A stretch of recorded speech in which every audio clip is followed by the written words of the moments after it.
Is it a good idea to go solo or with a partner in business? It depends on a number of factors, including your own temperament and your circumstances.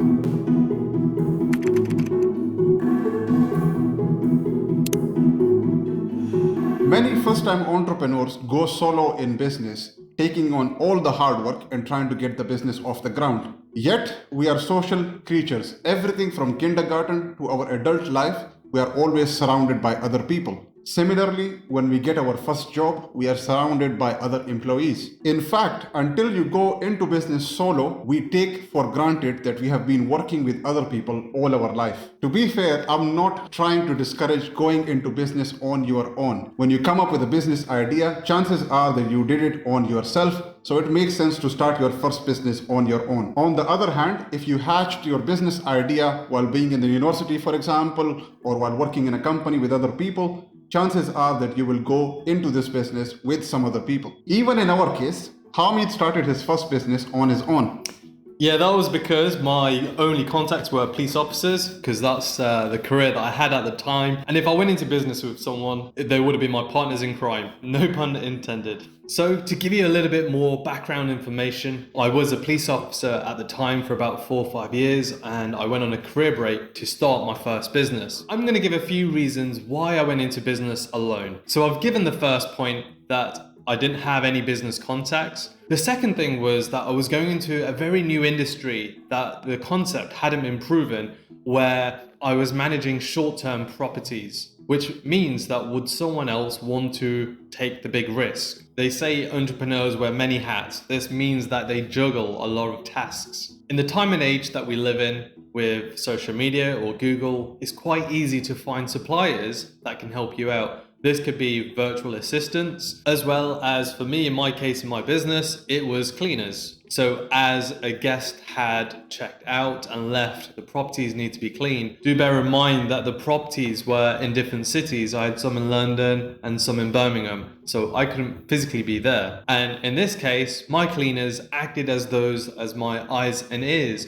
As a first business early on, there was no way I was able to afford and pay for someone to be on a salary because I didn't know how consistent the business was going to be. One of the biggest problems I found by going solo is that you have not actually got anyone to share your problems and bounce ideas. You will have loved ones, you will have friends, a partner, and even though that you're really close, because they're not in there with the trenches with you, ideas and solutions that they will give to you won't be on point. As Taz was saying earlier, it's not in human nature to do things by yourself. It's not a good idea just to go into business with someone just because you don't want to be alone. It's like wanting to get married or live with someone because you don't want to be alone. In business, when you go into partnership together, it's got to be because both parties bring something to the table. There are plenty of horror stories where things haven't worked out, and that's because the relationship wasn't right. Me and Taz were thinking of some stories to share, but actually let's start from home.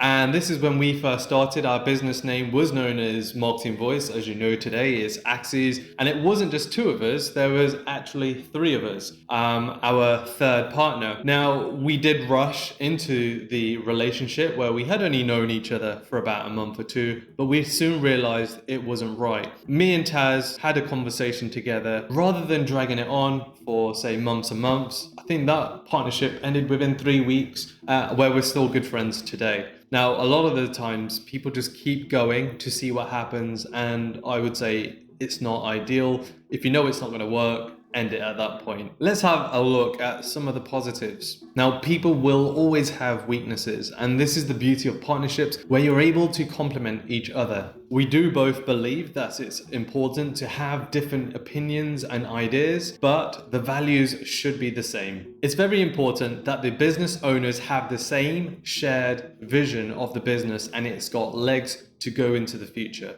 And my last point here is that the time commitment and the money commitment has to be in proportion to the ownership. And yeah, that brings us to the first point, time commitment. Starting alone demands a lot of time commitment. You certainly have the freedom to work at your own pace, but things still need to be done in your business, which means that you will have to do 12 to 16 hour days, 7 days a week. Wait, but there was two of us and we still did 16 hours each. To be fair, we are a bit different from most entrepreneurs. Hamid came from a policing background, as he has been sharing, and in the police, the general shifts are at least 12 hours long, so he was doing that anyways. And I came from an engineering background, industrial management background, and I was working in Spain. 12 hours was my normal day. Most of the time, it took me 14 to 16 hours. So our case is a bit different. In all fairness, because of our backgrounds, which had some similarities in terms of how we were committing to our work, we had something to start with. But then we brought different skills to the table. Hamid is a bit more of a visionary person, so I was thinking of what we want to achieve.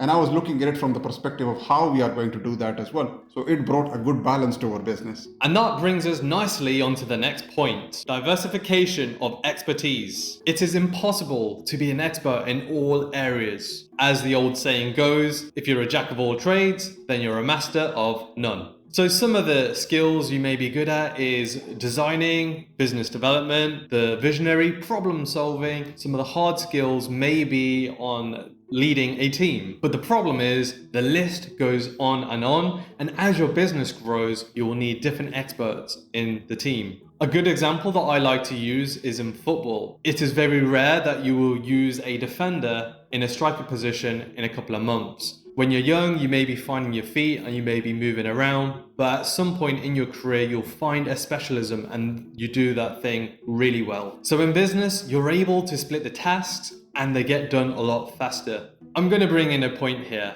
If I was to lift this table by myself, it will feel a certain weight. But if two people were doing it, it will feel a lot lighter. Now, sometimes people say that when a problem is shared, it's a problem halved. I'm going to say it's more than halved. There is also the flip side of this. You are not the sole decision maker. Entrepreneurs like to think that they want full control of everything in their business. Let's clear this. Control in business is an illusion. Are you going down the philosophy route? To be fair, I used to teach philosophy in the university, but it was management philosophy, so don't click off.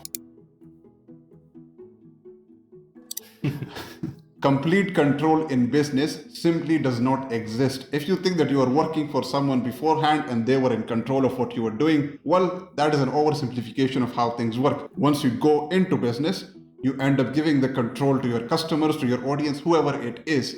You have some control of what you are doing, but you don't have all the control anyways. However, at least with a partner, if they are smart enough, there is some control shared where you are making better decisions. This means that you will be sharing decision making with your partner. This means that you will be sharing things before you make any decisions, especially if they are crucial for the business. I'm not saying go and have a meeting about what coffee to buy, but at least it's one of those things where if something major is going to be done in the business, it's good to be on the same page. If you don't do that, you increase the chances of arguments, and I'm sure you don't want that in business. Managing personalities. In your business, if you're considering a business partner, there's a very good chance that you're looking beyond just a fat paycheck.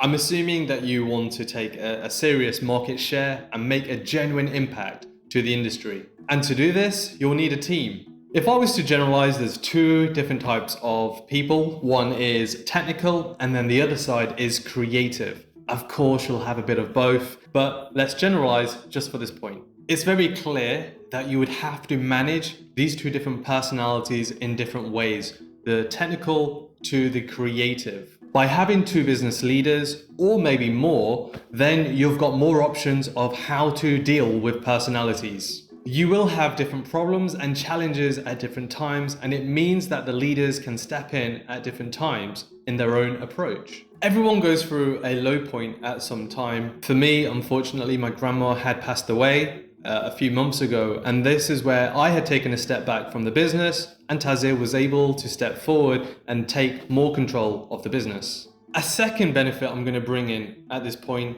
is that you're able to provide feedback to each other. If you've got employees in the business, they will have someone coaching and mentoring. Whereas if you're that one leader, who coaches and mentors you? If you're in partnership in business, you're able to bounce ideas and also hone in on your strategies. A person will have a certain amount of experience, but by being together, you're able to get the bigger picture. But that also increases the possibility of conflicts and disagreements. Whenever people work together, not only just in business as business partners, Even if you're working in a company as employees, there's a chance that you will have disagreements. In these cases, you may need to swallow your pride in some cases in order to do the right thing for the business.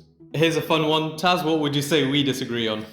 We do disagree on quite a few things, but I think that's down to our personalities. Hamid is the kind of person that if he has a vision, he wants to reach it as quickly as possible. He will put all the systems together, he will put the ideas together, he wants everyone to marshal around it. In my case, I take a bit more strategic approach, I would say, or a bit more operational. I'm a bit more pragmatic, let's put it this way. Which means that we disagree, but we both know that we want to do the best for the company. I disagree. And that is the point I want to make. If you have a partner in business, make sure that you have at least the same goals for your business. Make sure that you want to do the same things in your business. Maybe the approaches can be different, maybe the personalities can be different, but at least you can agree that you are going in the right direction or trying to go in the right direction. On the other hand, if you have a silent partner, let's say an investor in your business, they will not have that much of a say in terms of what happens on a day-to-day basis, but you will still have to go and talk to them and maybe change certain things in your business because that's how they see it. What you can't do in business is to run away from these conflicts. You know it is going to happen. You should have clear roles and responsibilities in business. You should be able to sit down and talk like normal humans and move on. Just be prepared for the level of responsibility that comes with having a partner in business. Partners are hard work. I agree. It feels like we have made quite a few positives around having a partner in business. Let's balance this out, and we have slightly said this earlier as well. Before selecting a business model, look at all your options. The worst thing you can do is just have partners for the sake of partners. By rushing into a partnership where you have not clarified what are the roles, by not clarifying what you want to achieve in your business, you may have to cut ties with each other at the end, and that can get ugly. If a business has been going for a while, when you have to cut ties, and we know one of the examples which have recently happened in our network, we're not going to share it because it's a bit personal, but you might have to buy out your partner or the partner might have to buy you out. After all the hard work you have done in your business, I'm sure you don't want to reach that position. Similarly, don't start a business on your own just because you want all the control and all the money that comes with it. Both these mentalities will end badly for you. So, what we have been saying, look at your circumstances and act accordingly. Good luck with your business, whether you are going solo or with a partner. Hi, I'm Hamid Singh. And I'm Taseer Ahmad. Thanks for watching this video. Hopefully you found it useful. Please like and subscribe and do connect with us on LinkedIn. Cheers.